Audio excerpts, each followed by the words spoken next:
Right, I think we should probably jump into the news because I've got a lot to cover. So, news time, everyone. Let's do it. I'm gonna be wearing a fedora for the news. It's weird.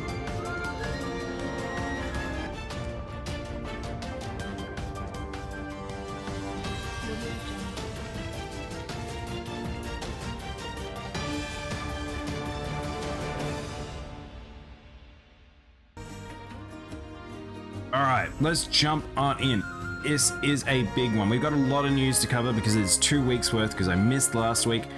This will be the news for both the 20th and the 27th of February 2022. Yeah, got a lot to cover. I'm kind of in an antsy mood because Elden Ring is playable and I should be doing that right now. And let's jump in. Binding of Isaac mods weren't made by me though. Self-made ones should be a shit show. You should do it. That'd be fun to. I can't imagine that'd be too hard either. All right, let's start off with Lost Ark hits 1.3 million concurrent plays in launch week. Hi Noia. Is that a little baby emote? Oh, I thought it was a little like she had like a. What are they called? I want to say a sucker, but that doesn't make sense. So Lost Ark. Very good game. If you haven't played it, free to play, very fun. It's done extremely well. I've just hit 50. I haven't finished the story yet, but now I'm kind of going to be distracted by Elden Ring. So my theory is with this game on why it's so big is it just hit at the right time. People are waiting for an ARPG, a new one. People were wanting something to fill the gap between a few different games. Like it's currently a downtime. Now that Elden Ring out, I think a lot of people are probably going to start playing this. I know I've stopped playing this to play Elden Ring. I will probably loop back to it though. I think people were wanting a multiplayer game that's an RPG currently. I think there's just lots of stars aligned basically for Lost Ark because it's very strange to have a Korean MMO be this popular. It's a good game. I'm thoroughly enjoying it. It's very a Korean MMO though. So if you're not into that sort of stuff, particularly the end game, you probably will bounce off it. But if you're just wanting to play single player Diablo, just play this. It'll give you a nice like break of pace. It won't give you the like in-depth thorough that you will get from say Path of Exile, but this is a very good game. I was going to make an entire character that was an Elden Ring boxer, but it's too much. Elden Ring, yeah, I know. Ah, oh, God. So much Elden Ring right now. It's just consuming my brain. Wii U and 3DS eShop will be closing. So this was inevitable. This is one of those things that come about after a certain amount of time after a generation has stopped producing stuff. The 3DS it should get an award for how long it's sort of essentially been around and how well it did and everything like that. It juxtaposed to the Wii U, which did abysmally, but I've got a Wii U. I love my Wii U. I will never get rid of it, but there will be some games I'll have to go get onto it just because they are unique to it. But a lot of stuff has just been straight up port to the Switch now, so you probably don't even have to worry. The 3DS, on the other hand, is now one of those things. The 3DS is interesting because it's just got such a huge library, so this is gonna suck with how many games we need day one updates these days. That's true. I don't know how we're gonna handle a lot of this stuff now. I've talked about like the digital landscape of video games and things closing down and eShops closing down and the importance of game historians archiving these things and making things accessible. Things that just disappear from existence and unable to be purchased is a scary, scary thought to me. That's why I really genuinely, honestly believe that ROMs and all those sorts of things are important. And I would hate to see some games just disappear into the ether. Yokai Watch and Samus Returns physicals are $80 plus. Sonic Boom, you don't need Sonic Boom.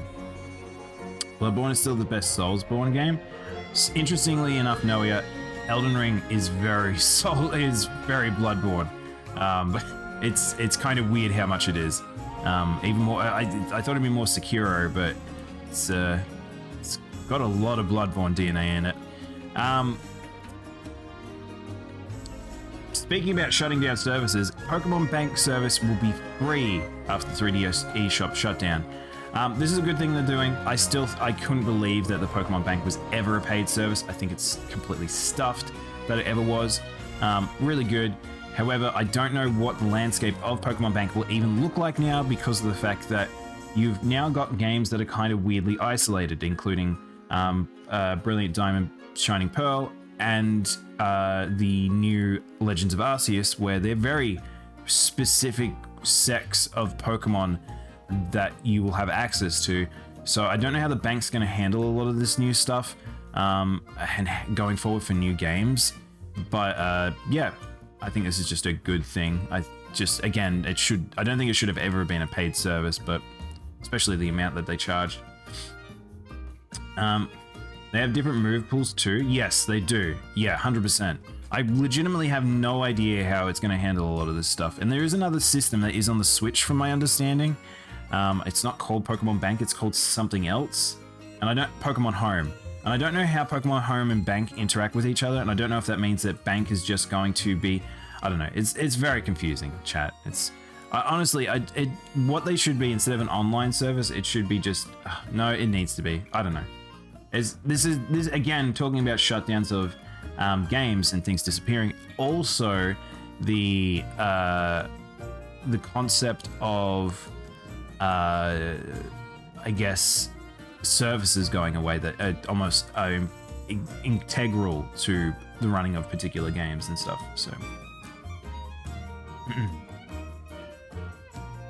Final Fantasy XIV free trial is to resume soon. This is pretty good for me and my mates once it comes out, because I have a few friends that have now decided they're going to play because there are Australian servers, and this free trial is still extremely good. It's 1 to 60, 1 to the end of the first expansion, and that's a shitload of content for free, and it's just fantastic. I love me some 14. You go to work soon? No problem, Noah. You go when you need to go. Speaking about 14, we got a few different things. There's actually been quite a lot of news for 14 recently. There was a live letter, and I don't know if they're going to be doing any meetups anytime soon, but the Final Fantasy XIV patch 6.1 to 6.5 for this expansion has been released. It's a lot. There's a lot of shit in here. I'm very excited for a lot of this stuff. Some really big things in here, actually. A lot of the raids and stuff like that. A lot of stuff we assume would be coming. A lot of the standard stuff. And then also a few new things that they're going to be adding. So, yeah. My friend group going ape over 14. Perhaps if you're in an Australian server, Tante, maybe we could play together. I can't imagine you playing this game, but it's very good. Eventually, I will play with more people on now that I've got an Australian server. Perhaps I'll finally look into a guild. I don't know. I'm in a good guild. It's a Final Fantasy VIII reference. I don't play bad games. Might pick up the fishing though. Fishing's okay. It's just the standard minigame fishing, I'll be honest. There's better fishing minigames. Hey Armin, welcome on in. Do you like my fedora, Armin? 14 outlines its next 10 years. Also, the graphical update. So if you guys haven't seen this, there's a bit of a meme going around about the graphical update, showing what it used to look like to what it does now. It's mostly to do with the lighting. I kind of not sure I like it. I think it kind of highlights the plastic, like, sort of effect of people's faces. Like, so this is the current lighting, this is what it will look like, and I feel like it kind of makes people look like Play-Doh people. Also, I've just noticed they've changed how... So there's meant to be better texture work and stuff like that too, so I don't know. I'm excited for this, but hopefully it doesn't add a weird layer to the game, because I have a big issue with a lot of Korean games just because everyone's so fucking shiny. Like everyone is like really, really shiny people. They gave them Chad chins. Yeah, I saw that people doing that to them. I mean, it mostly looks the same. It's just, I mean, this is, I think this is not even the face type my character is. I've got the Highlander face type, but yeah, it looks a lot better. No problem, Noah. Enjoy work. But yeah, I'm looking forward to this update. I really am. The limit, because of the fact that they're no longer having this on the PS3, means that they can really lean into the better graphics of the next generations. So there's some stuff there that we can make it look better. So I'm very happy about that. Including Final Fantasy XIV getting Windows 11 support. All right, so Windows 11 support, very cool. This will just make it run better. Things will look a little better. It means that loading things will be a bit faster. So this is just good. I'm excited for this. Very, very, very nice. I mean, looking at how much it would cost to build an okay PC, it's about 530 US without, yeah, that's, it shouldn't be too expensive to make a very low-end machine that can play general games, Armin. The issue is, right now, it's quite expensive. Building a PC right now is expensive because everything's come and it's sort of hit this like delay. And so people are suggesting maybe waiting a year still, or maybe even 6 months. And I kind of feel that because I just bought new RAM for my PC and it was crazy expensive for like what I think the value of what things should be. But Bethesda Softworks to retire Bethesda Net launcher in 2022. Yeah, good. All these extra launchers specific to a group of maybe 5 to 10 games need to go away. You do not need a launcher for every single different major in group. You need more individuals or parties such as Steam, who basically don't make games, putting out these. Epic has theirs, but they have the rights through the fact that they run an engine which has all of those connections there. So Steam and Epic have always made sense to me. Not Humble Bundle. Good Old Games does older games. So there's ones that's like not associated directly to selling of a particular game makes more sense. Bring down the Battle.net launcher. I don't think that one's going to be coming down in a while. I think, Tate, that one probably is going to get bigger because of the way that Bethesda and Activision and Blizzard are. But yeah, I'm good with this. They're giving it away for free. I've never played it. Morrowind's alright. I think it's hard to go back. I think it's too old. Morrowind is a hard game to go back to. Monster Hunter Rise DLC characters Paz and Selva will be in Sunbreak. So we just got recent new character voices for these two characters, and it seems like they're going to be characters in Sunbreak. Not a huge news, but it's cool. We're getting little teasers and things as we head towards the release of Sunbreak. I'm very excited for when that happens. However, this is the thing that has my attention right now. Elden Ring patch drops 1.02 to fix frame rate drops. So supposedly people are having issues with frame rates and various other things across the board, not just me. That's on both console and PC. People are a little upset about this. It doesn't seem to be the worst though. I've watched people's where it's people having issues. It's not the worst. I know why I'm having issues because I've got decently high settings and I'm streaming. But it's one of those things that I'm curious how they will fix some of this stuff because it's related to a lot of other systems that don't usually exist in FromSoft games. So I'm kind of okay with it in the state it is. It's playable. It's not crashing. It's not causing memory leaks. It's not causing people to lose their save files. There's no soft locks. As if it's just slight performance stuff, I'm okay with it. I can see people are pretty upset about it though. However, I would say FromSoft, considering how big this release is probably working pretty heavily on this. Don't know if they will able to fix a lot of this because it looks like inherent errors or inherent problems, but we'll see. They'll work on stuff. Hey, Klunima, welcome on in. Yeah, we're just doing the news. I'm only half an hour in. You saw the new Tart art? I saw the teaser, Tarte. I haven't seen the full thing. Supposedly, a bit too hot for the internet, it seemed. But I imagine it was very good art. Babylon's Fall Combat 101 trailer and screenshots. I won't play this because I've got too much to do right now. I really want to give Babylon's Fall the benefit of the doubt, but shit, this was a bad trailer. Not a good trailer. I still have extreme worries with this game. It really does not feel like a platinum game still. But yeah, it's... I really, really want to play this game, I think, despite me being annoyed at it. What's this, Cleaning? A low blow. Who's Sabi Senpai? Okay. Almost there, almost there. Oh yeah, we need a death counter. We should get that set up. Oh, really? Really? Oh, that is so unfortunate.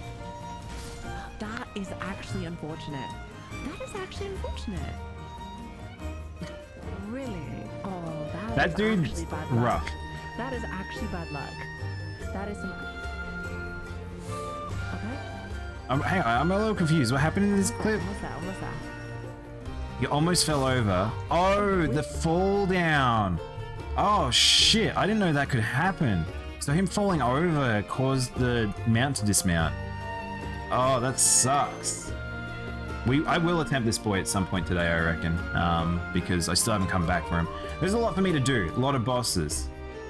A lot of bosses. I haven't watched Savvy. Should I watch Savvy? I'll save that clip, and I might go visit that person at some point. Oh, I need to pause that, otherwise it's going to play in the background. He attacked in the other direction. Oh, really? I've noticed some weird hit test stuff. Like, I think that's something I haven't seen people talk about. I've seen some weird hit test, like invisible hurtbox stuff. The lag can be bad. Yeah, I'm curious about some of that. I really am, but yeah. All right, jumping into events. First up is the one that we're actually going to be holding on to this article for, because Digimon Con, which will be starting today. So this is like an 8-hour stream. It's quite long, as you can see. Or maybe it's not 8 hours. It's very long. What was that? 8 p.m. to 2 a.m. That's 4 hours, right? But yes, we'll be focusing probably on the games section of it, which is actually the early part. So that will start at about 12 for us, I believe. So I think that it will be... we'll watch that in the background while we do some Elden Ring stuff, probably. Digimon Con these... Thank you, Tante. ANC, welcome in. I'm excited. So the thing here that I want to talk about essentially is that we will probably see Survive news. I pray to God that they tell us the announcement date. Surely they can't delay it, and they give us an actual release window. They need to. I wouldn't even be surprised if it's like actually quite soon. The other thing is related to the other article, which I will bring over here, is Digimon Re-Arise will end its service in April. So I can't believe this is real. So Digimon Re-Arise is ending its service. It actually hasn't actually got all of the content from Japan yet, as far as I knew when I stopped. They were still months ahead. And Japan was still getting content till recently, which means that people who were playing that game probably put in paid stuff to have content for maybe only a short period, which is not good. I'm not a fan of when that happens. I think this game should have gone on for a lot longer. Perhaps it just stopped making money in Japan, and it wasn't worth it for them to keep the servers up anymore. But if that's happening, it makes me think that we will probably be seeing a new gacha.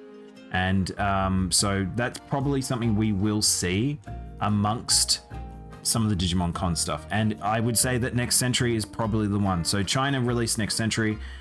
The other Chinese ones didn't come over, but this one has some English stuff in it. And it's big enough and a lot in it that I would say that it probably will have content enough to be brought to the West.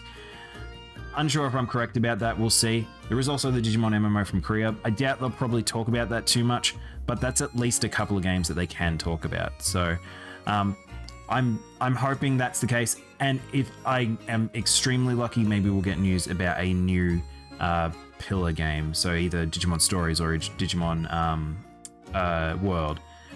So we'll see. We'll see. But we'll definitely watch this later. I'll save that for myself for later. And yeah, let's keep moving. Strangely enough, we're having two lineups. We're having Digimon and Pokemon both announce stuff at the same time-ish. Pokemon Presents is not today, it is tomorrow night. So I probably won't be able to talk about it very easily until the next news, or if I end up streaming during the week. But unsure what will be in this. How are you? I'm doing well, NC. We've got a lot of news to get through. Then we'll jump into Elden Ring. So, Pokemon. Probably, very likely, is related to the Arceus DLC.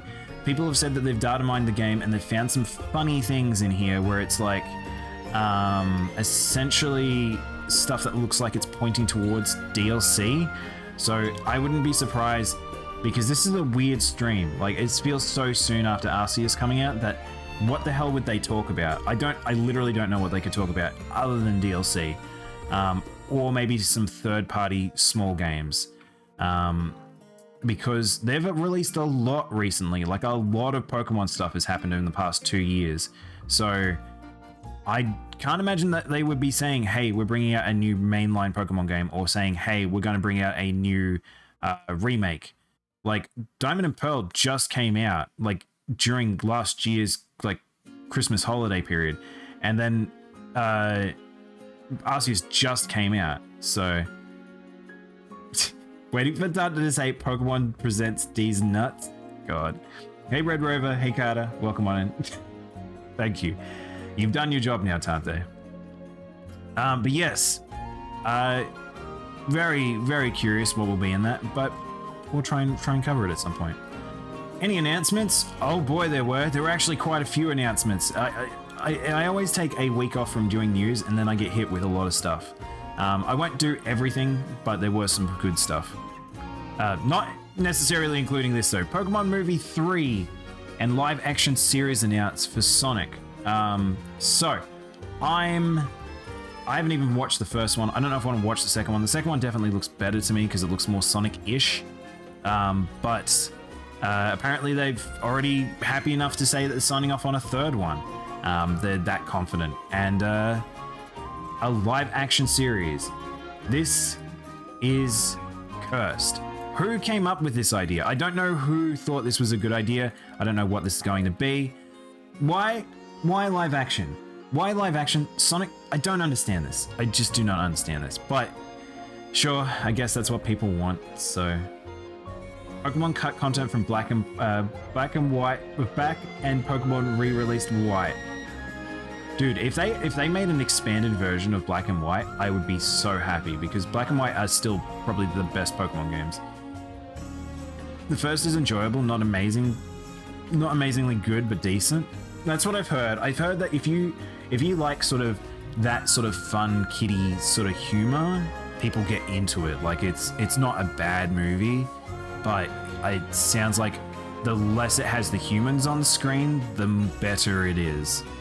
Which sounds about right. You'll notice live action movies are generally a lot cheaper, and they're the type that people are like, I would just prefer it to be about the thing.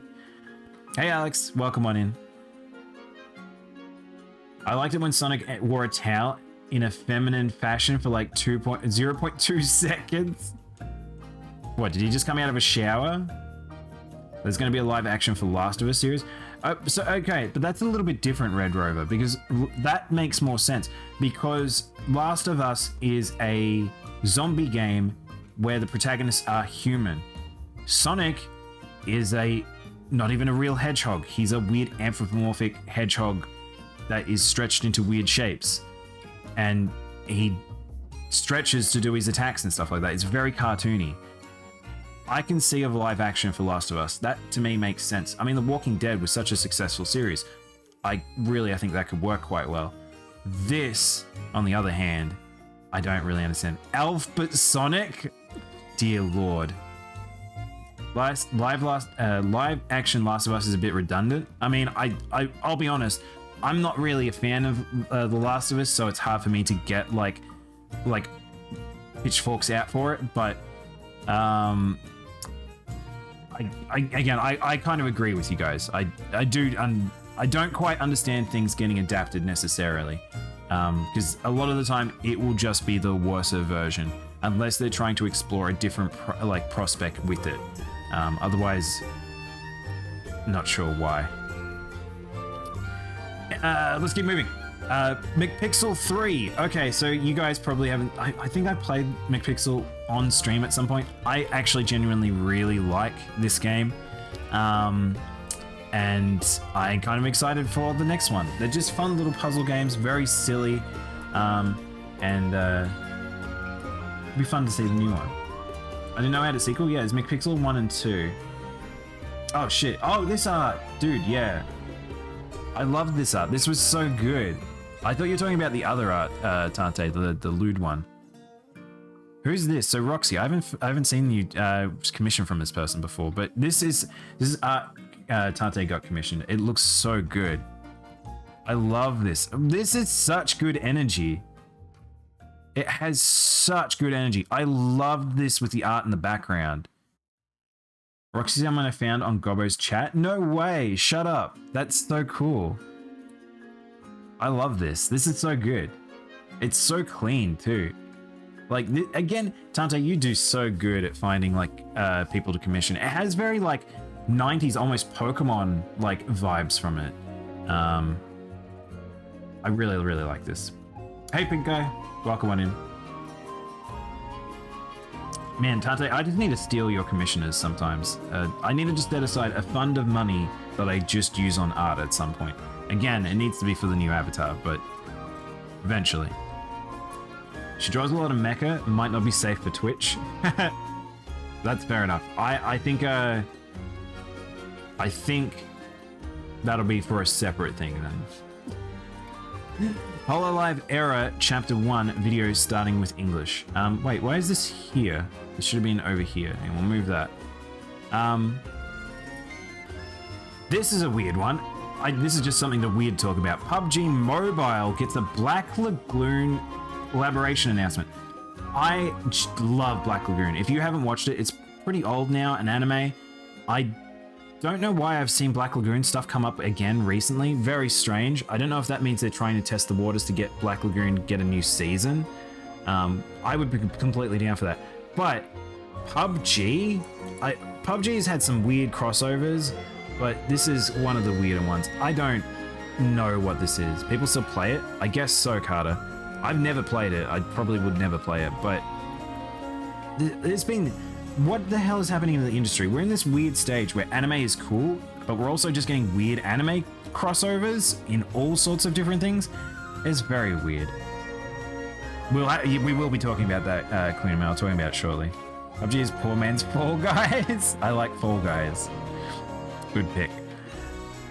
Speaking of more weird stuff, Dragon Ball Z Fighters Android 21 lab coat version DLC releasing. Now, I actually am into this because I think her lab coat design is amazing. I think this character is just really pretty.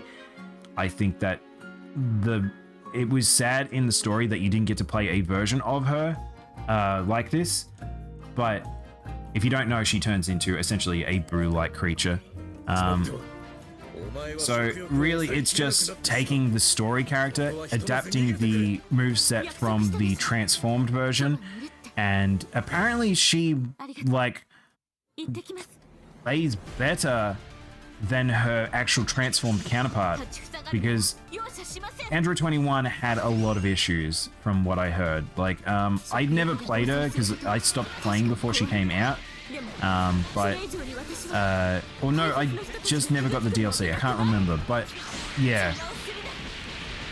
This game still looks gorgeous, and I think that later DLC, this makes sense. I can't imagine there being really much more for this game, but yeah, there's the normal on the right. On the left is his de-transformed form, essentially. I don't know. I think. Okay, chat. I'll be real with you. I never finished the story to this game. I have no idea why she becomes a boo. Like, I legitimately don't know. But perhaps one day I will play through Fighter's story on stream, because I can actually probably do that. I'll find out why the hell she transforms into a pink. All right. Big fighting game news. This one was a weird bit of announcements. So if you guys didn't follow, there was a announcement Capcom was leaning into. Essentially, there was a timer that went down. No friggin' idea why people thought it was certain things.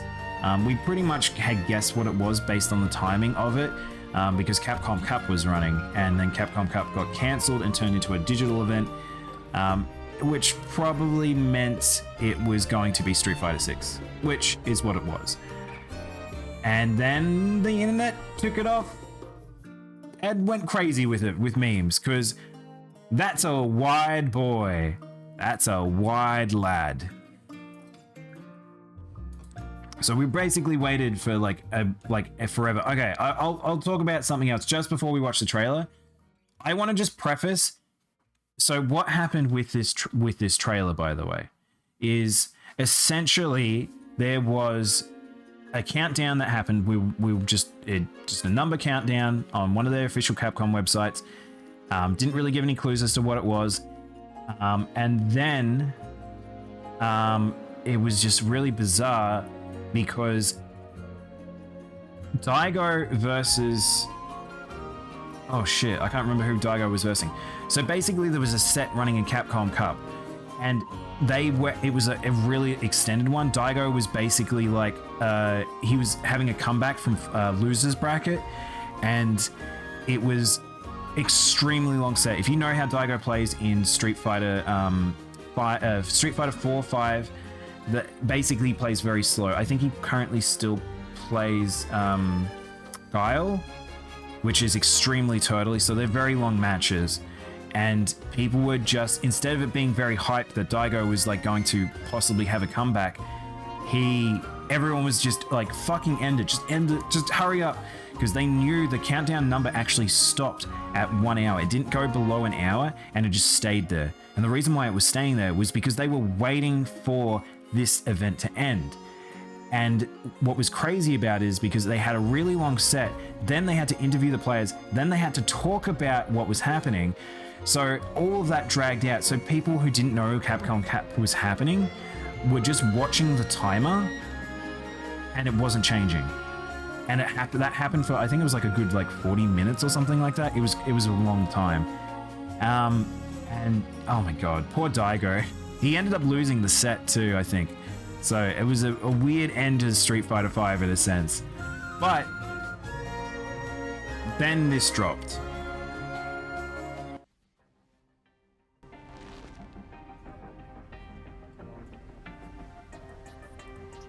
I don't even think it's 1080p. This actually looks really good. You ready? It is. Okay.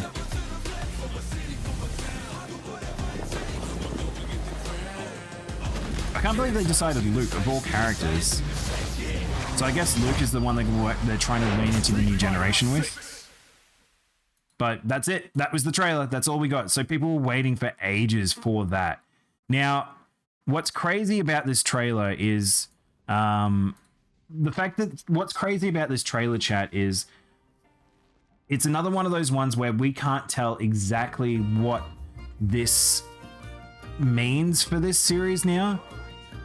So it still has kind of a cartoony sort of style to it, but they're definitely going more realistic, and we know that they can pull that off with their last few major games they've released in terms of Devil May Cry, Resident Evil, Monster Hunter. So it looks like we've got a situation here where essentially Capcom are leaning into that in terms of an art style, which is completely fine. as long as it's presentable and readable, because I have a massive issue with games like such as Mortal Kombat,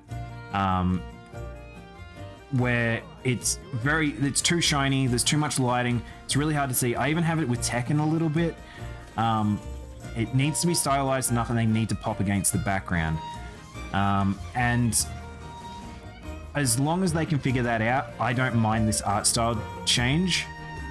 However, you can probably tell another thing is happening.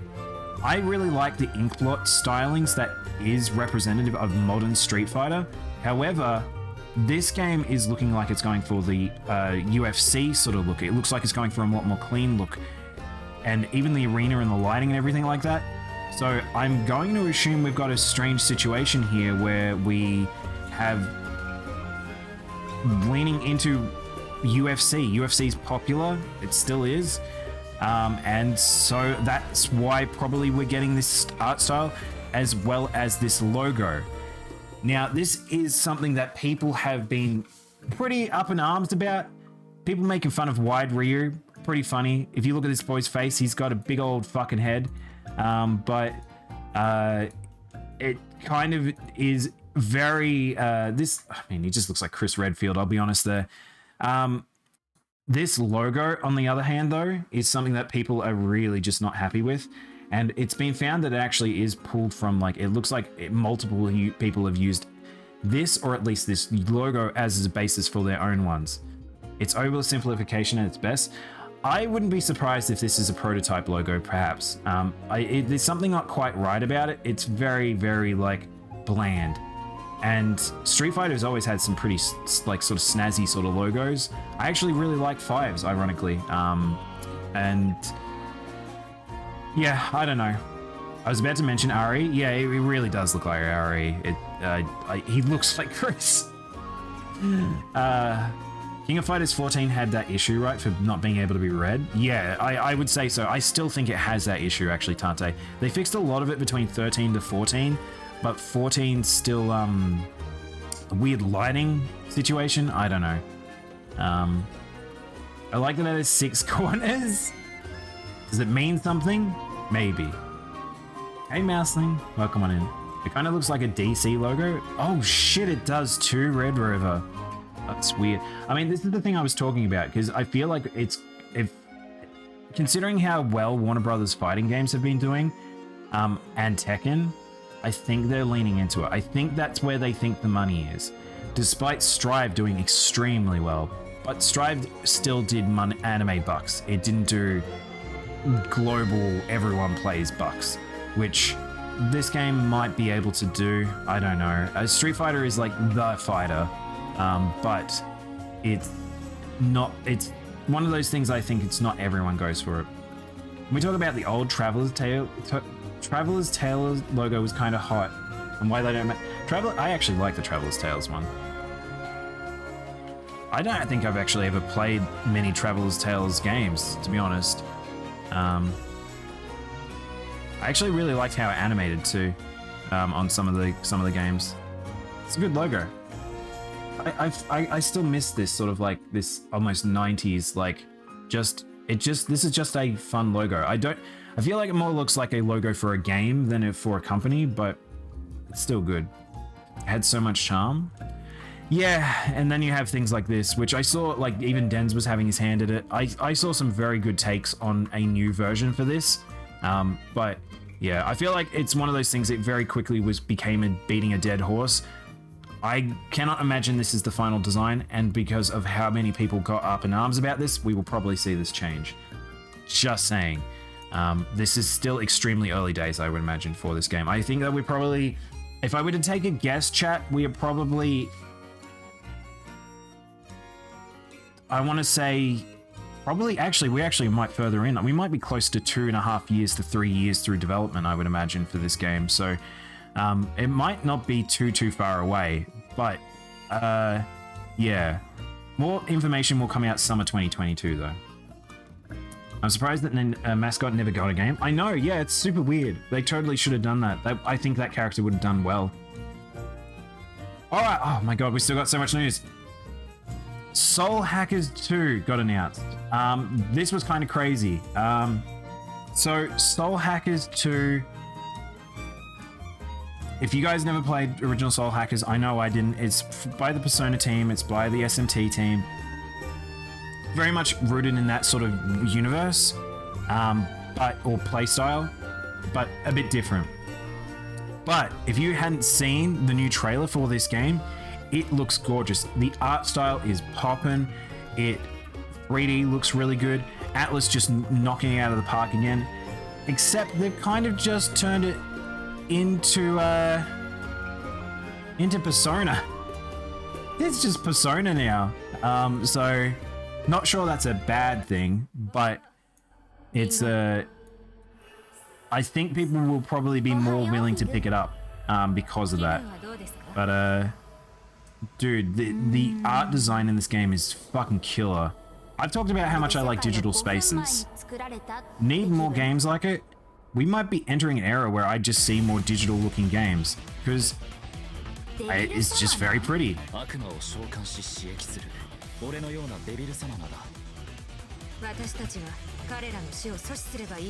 So again, I don't really know much about this, but it's like, it's not as edgy as say SMT is, but it definitely looks like a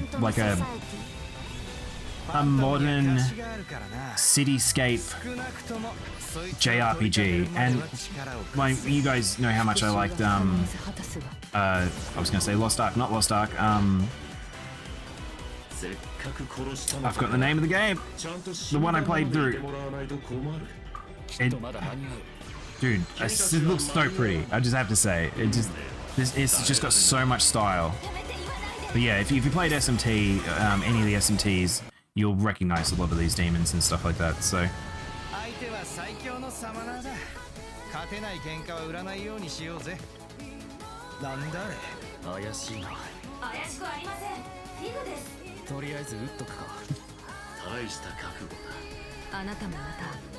Like, just every character looks good. So I don't really understand how the combat system works because I didn't play original Soul Survivor, but the type of game where it's like I think you are more focused on monsters than players in this one. So it's a kind of in between Persona and SMT. But yeah.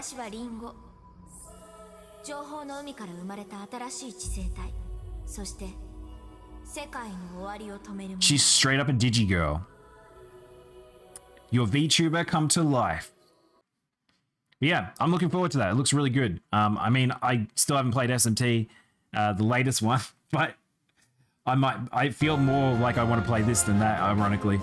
But yeah, and interestingly enough, like I mentioned, Persona 5 is still one of the best-selling JRPGs ever, and smart thing to do, give them Persona costumes. So they straight up will have Persona 5 costumes, and it works. And it works in this art style. So yeah. As well as a version of that girl as Jack Frost as well. So I still haven't played FE. I've heard that game is extremely good, Clunima. I've got friends that said I really should play it. I would actually really, really love to. What is this, Tante? What have you done? Thank you. I like tipping my fedora and the tiny knife. My smug ass face. Thank you, Tante. I'll save that for later. It's going in the box. Oops.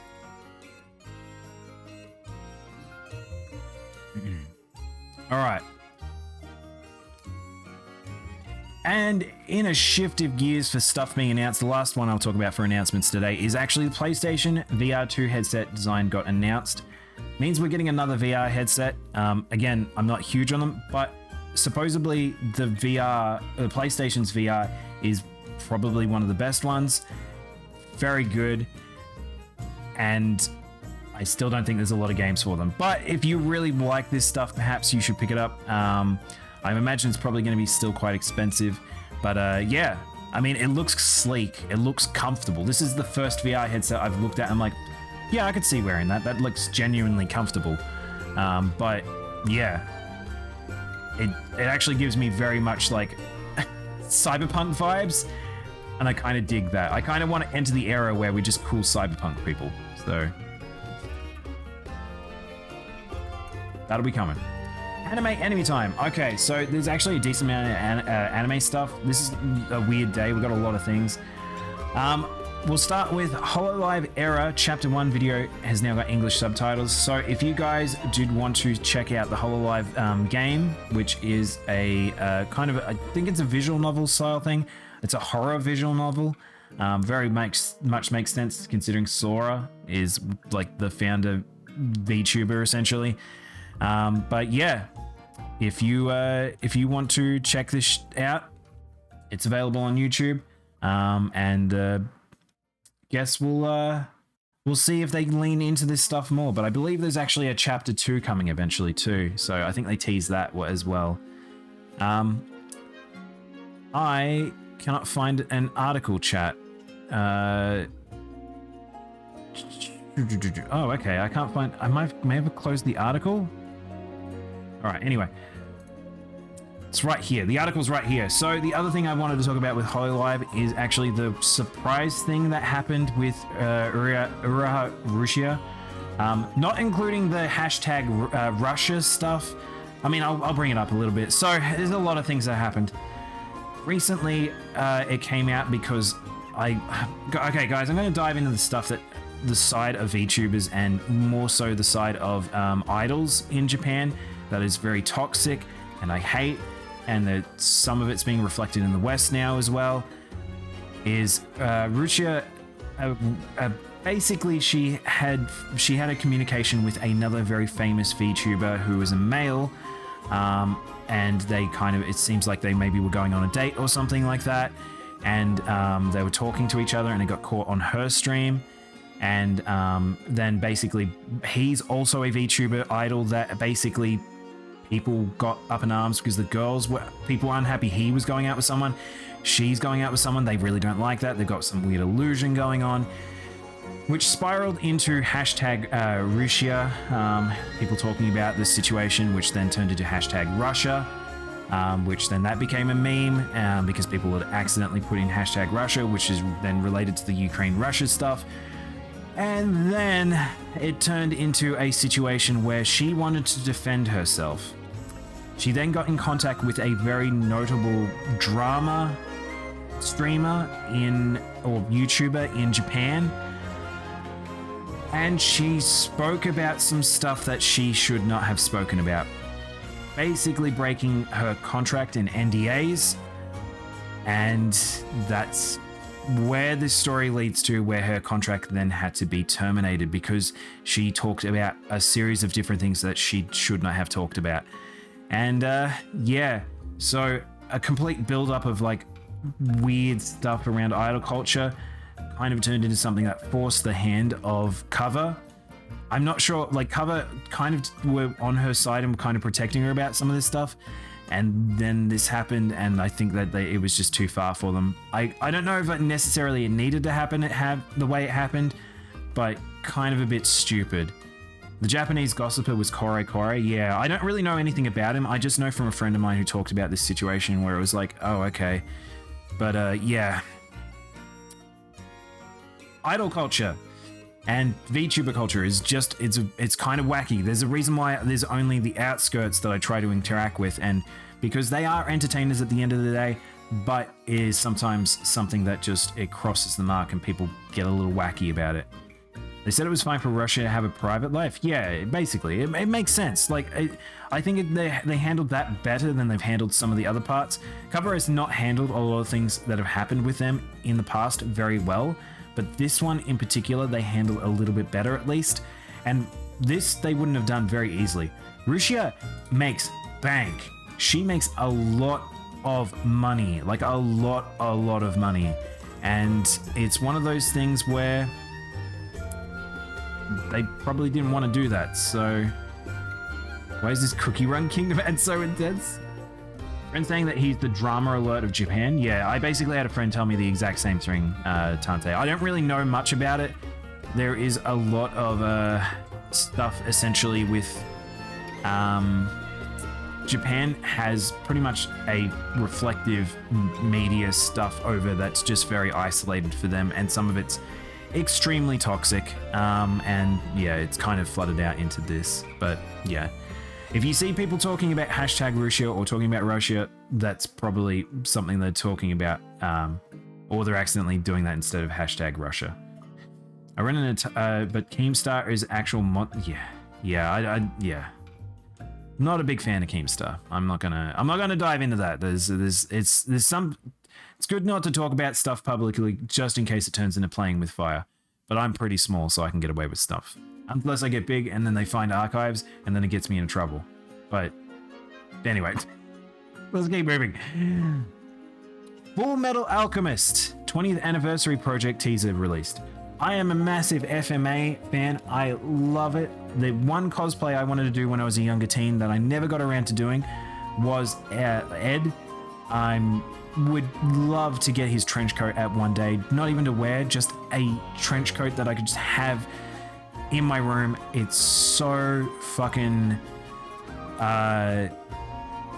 cool, and I don't think we'll ever get any more FMA stuff properly. However, this teaser with this 3D version of Scar makes me curious, because the last stuff they did was that mobile game.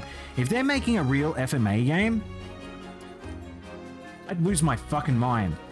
I would be so excited to have a full 3D FMA game. But 3D dog. Drama channels are just hot trash. I don't know who they're for. They're definitely not for me. The Russia interchange was stupid. Yeah, it was a lot of dumb stuff about that entire situation. I think it will be a little bit before people start talking about it. But yeah, hopefully she just things go okay for her and it doesn't spiral into something horrible. But yeah, for this, I'm very excited for this. Hopefully it's something cool. We'll see. So the project apparently is going to be revealed just in a few days. So it's March 2nd. So Wednesday for us, probably Wednesday night, I would imagine. But yeah, excited. Something I'm less excited for, maybe? Something that probably didn't need to get made. Nier Automata anime adaptation. Now, I don't know who is working on this. I don't know if I've seen the company that are working on it. But I love Nier. You guys know I love Nier. I don't know if we need an anime of this game. And it really depends on the art style they choose and whoever is the company working on this. But if this is done well, this will be really good. If it's not, I never played Nier, but I would love to. I think this, if you've never played the games and you want an entry, perhaps this is this. Automata is a killer game. Automata is one of those games that I think people should just play. This is a game that people should just play. And I think it's very accessible, just very enjoyable. If you like weird Japanese bullshit, but the music feels a little loud. Oh, when I played just then, probably I just cranked it up a bit. But yeah, we'll see. We'll see how this turns out. We'll see who was working on it. In note to that, if a company such as the one that worked on the Netflix version of Ghost in the Shell, I would be very sad. This was not a great series. I watched cuts of this thing. This sucked. I really hated it. Both this and was Ghost in the Shell Rise or whatever it was called. Both not very good series. Why is this getting a second series? I am genuinely very not cool with this. Yeah. I like this artwork. I know this artist. I've followed them for a long time. A lot of people probably would recognize them. But yeah, cannot believe this happened. They actually ended the series previously on a teaser. It's rough. It is not written anything like Ghost in the Shell. It is just kind of cyberpunky. It's really bad 3D. Why did this happen? Why is this coming out? I really don't understand this, but it's coming. Just as an FYI, if you liked the series for some reason. But yeah. Oh, there's that. There was the article. I didn't notice it. All right. But we do get to leave on another weird note for another weird anime thing that is happening. Jerry Bruckheimer, of all people, will be producing a Beyblade movie. Surely this is just talks. Surely this isn't happening. This is super weird. This is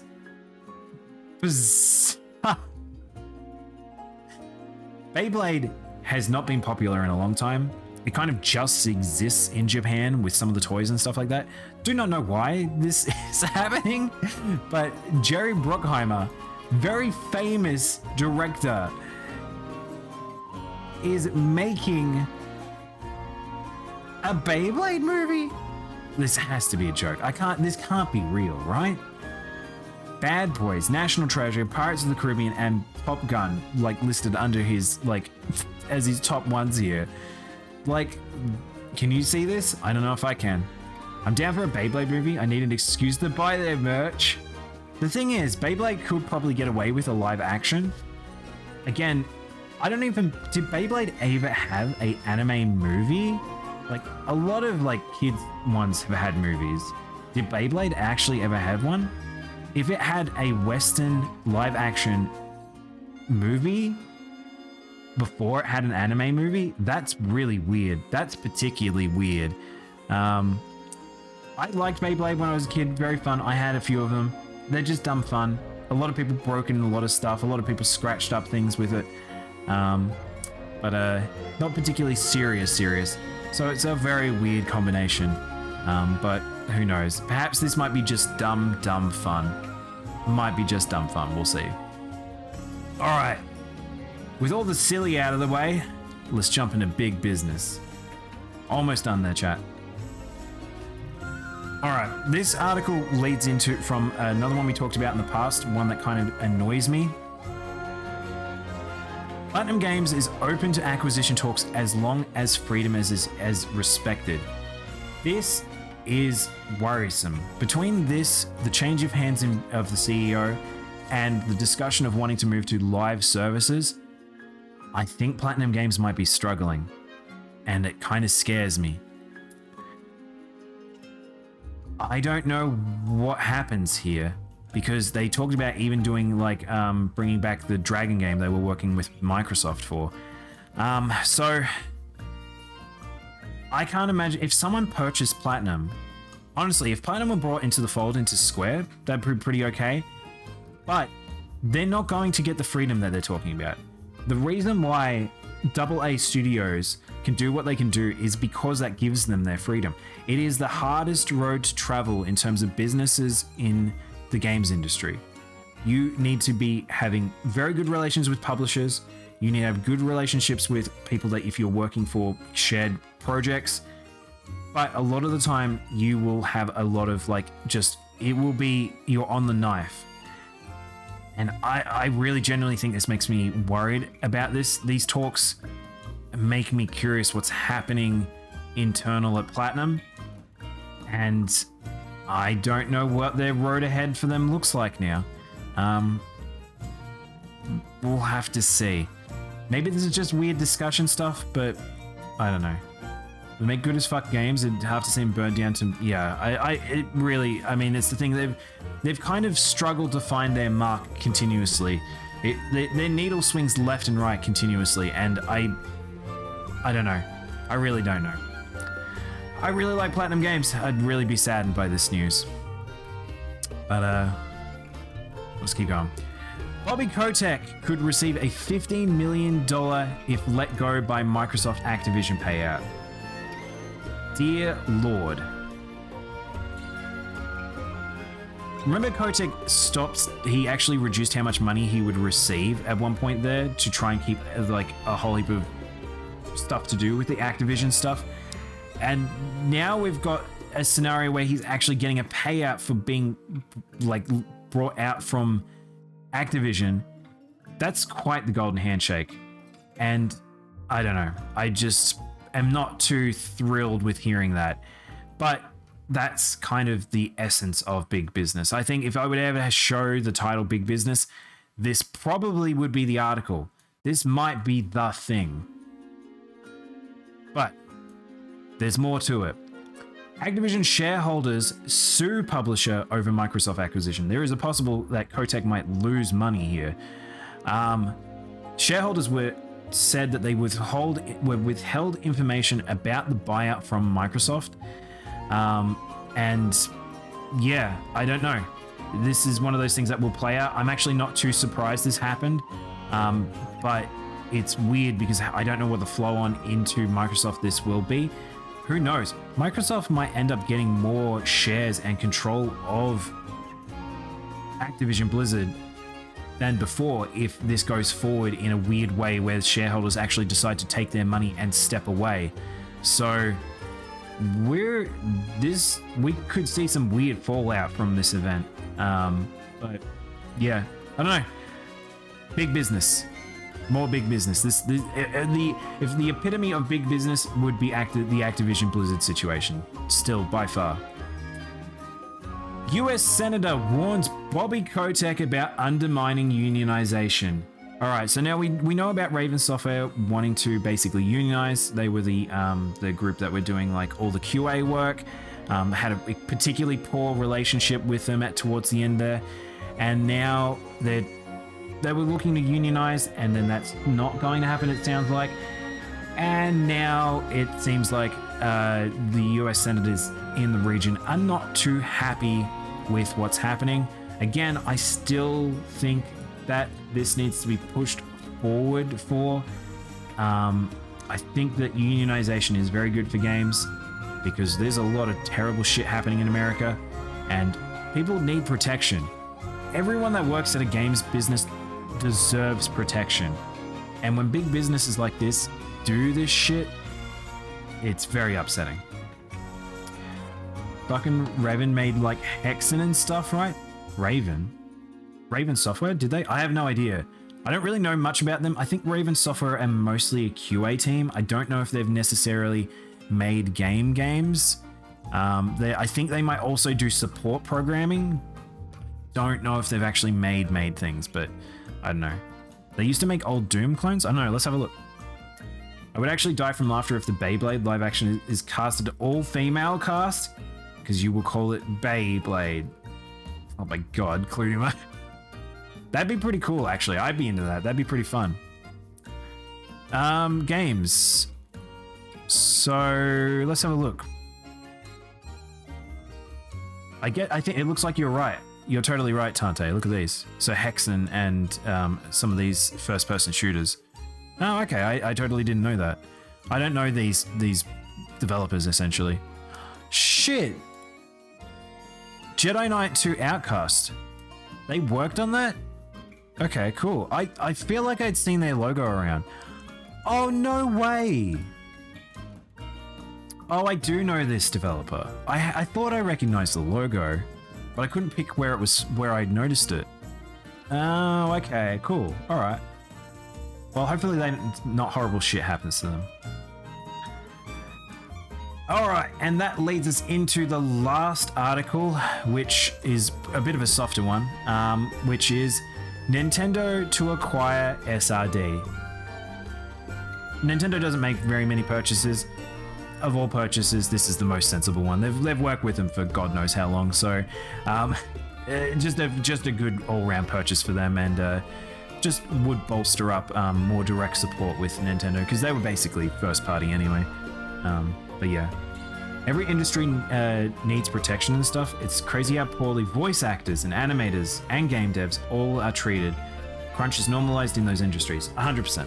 I think the hard part is, so I've worked in big corporate IT, and it's interesting when you have a situation where that corporate level, where there is unionization and they still can get away with doing some pretty bad shit.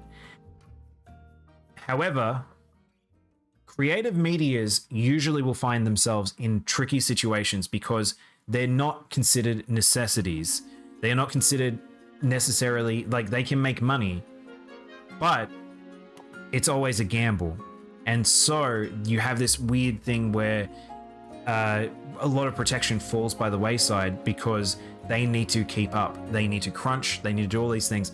And there's a lot of rights that I think that should be granted to people in those industries just by law, not even by unionizations, that are not granted to them. And it's really rough. And it's just the reality of working in entertainment. I think whether or not you're crafting, acting, writing, it just all areas can be just a very, very roll of the dice. It's a risky thing to put yourself into as an industry. And I think unionization and protection to like businesses and things, like to people in those businesses, should be granted a bit better. But you know, that's how big business be, and that's why this segment exists, just to talk about the matters. Because at the end of the day, big business is a big collective of individuals. They are individuals. People who make games are individuals, and they should get respect and what they deserve. And sometimes it's very easy to read a lot of these articles and just accept it. It's like, oh, it's Nintendo. Like, Nintendo is a group of individuals that have worked for God knows how long on video games, and they have their way of doing things, and we probably won't see from the outside in. But when big things happen, you will probably end up hearing about it. Nintendo is actually one of those ones that has had some stuff in the past, not great stuff, but they work on a very different sort of scheme to a lot of other businesses. They have some internal stuff that does protect them. So it's just every landscape of these businesses are different too. So anyway, that's the news. Bit of a ramble at the end, but yeah, 2 weeks of news. It's sometimes a bit of a rough one to cover. It's a lot there, but I'll go take a quick break now, I think, and we will be back with Digimon Con, which, if I press this play button, is it just going to take me there? Oh, no? All right, let's go try and see. Maybe it's on Bandai Namco's website. All right, let's have a look. Let's go see if there is a live thing here. No, they haven't put anything up. Let's go. We've got to try and find where the live thing is. Is it going to be on Nico Nico? If it's on Nico Nico, I'll be annoyed. Surely it's on YouTube. Chat, do you see it? I don't see any link to it on that article. I can't see it here. Hang on. Do they have a link in there? Streaming location. Oh, it'll be on Bandai Namco Japan's, which is where we were? Yes. Okay, cool. All right, well, it'll probably appear here at some point. I may as well sub here. And I guess we'll watch this in, I guess, about half an hour. But for now, I'm going to take a quick break. I'm going to go make lunch and stuff. And then we will jump into Elden Ring. I will probably do the Let's Watch during Elden Ring. It's going to be kind of one of those things because I don't really know how the format of this one's going to be. And hopefully some cool shit happens. I'm fingers crossed some cool shit happens. Not Nico Nico, I know. Do you know what, Kluma? I was actually debating, I found a plugin for Switch to do Nico Nico across the screen where you have all the chat when you guys type go across the screen. I was like, that's pretty fun. But I kind of find it obnoxious at the same time, so I didn't do it. But, man, when will that platform die? That is a very, very old platform. Anyway, I'm going to take a quick break. You guys sit tight. Get your Digivices ready, I guess. And we'll jump into some Elden Ring. Be right back.